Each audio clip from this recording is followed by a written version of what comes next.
രാവിലെയും വൈകുന്നേരവും ആത്മാർത്ഥതയോടുകൂടി നീ ചൊല്ലിയാൽ, അതിനിടയിൽ നീ മരണപ്പെട്ടാൽ നീ സ്വർഗത്തിൽ പ്രവേശിക്കുമെന്ന് മുത്തുനബി സ്വല്ലല്ലാഹു അലൈഹി വസല്ലമ തങ്ങൾ നമുക്ക് പഠിപ്പിച്ചു തന്ന ഇസ്തിഗ്ഫാർ, സയ്യിദുൽ ഇസ്തിഗ്ഫാർ, ഇമാം ബുഖാരി റളിയല്ലാഹു അൻഹു റിപ്പോർട്ട് ചെയ്ത ഹദീസ്.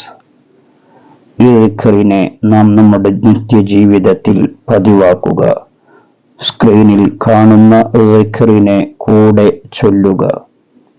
اللهم أنت ربي لا إله إلا أنت خلقتني وأنا عبدك وأنا على عهدك ووعدك ما استطعت أعوذ بك من شر ما صنعت أبوء لك بنعمتك علي وأبوء بذنبي فاغفر لي فإنه لا يغفر الذنوب إلا أنت اللهم أنت ربي لا إله إلا أنت خلقتني وأنا عبدك وأنا على عهدك ووعدك ما استطعت أعوذ بك من شر ما صنعت أبوء لك بنعمتك علي وأبوء بذنبي فاغفر لي فإنه لا يغفر الذنوب إلا أنت.